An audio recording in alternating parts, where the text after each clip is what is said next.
तुलसी जी की पूजा जब आप प्रतिदिन करें तो आपको आरती उतारने के लिए कपूर और भोग लगाने के लिए मिश्री या फल ले सकते हैं। श्रृंगार के लिए आपको चूड़ी लेनी है। आप वस्त्र रूपी चुनरी ले सकते हैं, कलावा ले सकते हैं। माता को तिलक करने के लिए आप सिंदूर या पीला चंदन लें। दीप प्रज्वलित करने के लिए घी का दिया जला सकते हैं या तेल का दीप भी प्रज्वलित कर सकते हैं। आपको एक लोटे में शुद्ध जल भरना है, धूप रखनी है और अक्षत रखना है। आप प्रतिदिन चूड़ी नहीं चढ़ाएंगे, लेकिन कलावा वस्त्र रूपी तो समर्पित करना ही चाहिए।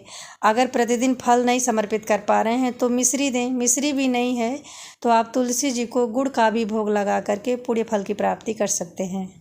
रविवार और मंगलवार के दिन आप तुलसी जी में जल दान नहीं कीजिएगा, आप दीप दान कर सकते हैं। कुछ ऐसी तिथियां भी होती हैं जब हम माँ तुलसी की सेवा उपासना नहीं करते हैं।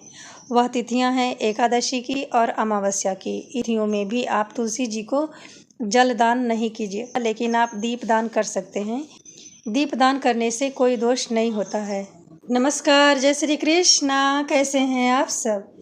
मेरे YouTube चैनल धर्म समाधान में आप सभी लोगों का हार्दिक स्वागत है। आज हम आपको बताएंगे कार्तिक माह में पहले दिन तुलसी जी की पूजा या नियमित रूप से आप तुलसी जी की पूजा कैसे करेंगे, क्या मंत्र जाप करेंगे, आपको आरती कैसे करनी है, इसकी संपूर्ण नियम विधि आप जरूर इस वीडियो के माध्यम से जान लें।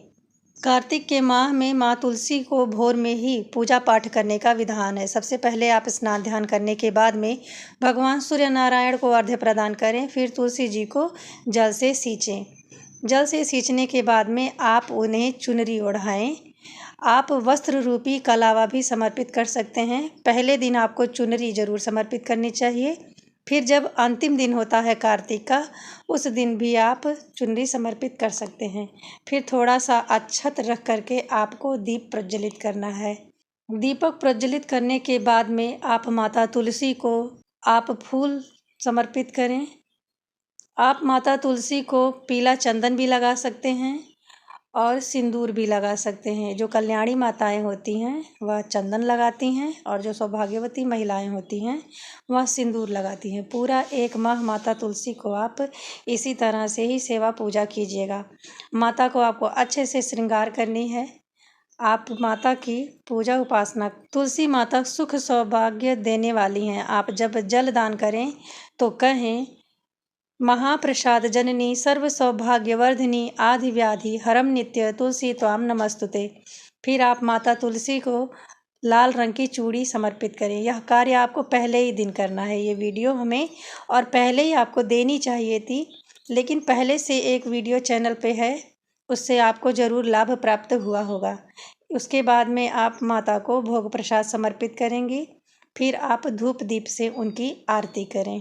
तुलसी जी की परिक्रमा आप एक जगह पे खड़े होके भी 7 बार कर सकते हैं, और अगर आपकी तुलसी जी गमले में हैं तो उन्हें गोल गोल घूम के भी आप 7 बार परिक्रमा कर सकते हैं। जब भी तुलसी जी की परिक्रमा करें तो आपको ओम नमो भगवते वासुदेवाय बोलते हुए परिक्रमा को पूर्ण करना चाहिए। फिर आप तुलसी जी की आरती करें। आरती कहते समय आप कह सकते हैं, तुलसी मैया मेरे घर में आ जाइए, आके विपदा को सारे मिटा जाइए। इस तरह से आप आरती करें। आरती करने के बाद में आपकी पूजा पूर्ण हो जाती है। आप माता से हाथ जोड़ के घर में सुख सौभाग्य की वृद्धि के लिए कामना करें। आप प्रतिदिन माता को जल दान देने के बाद में वस्त्र रूपी कलावा जरूर समर्पित करें। भोग के रूप में आप फल, मिश्री, गुड़ किसी का भी लगा सकते हैं।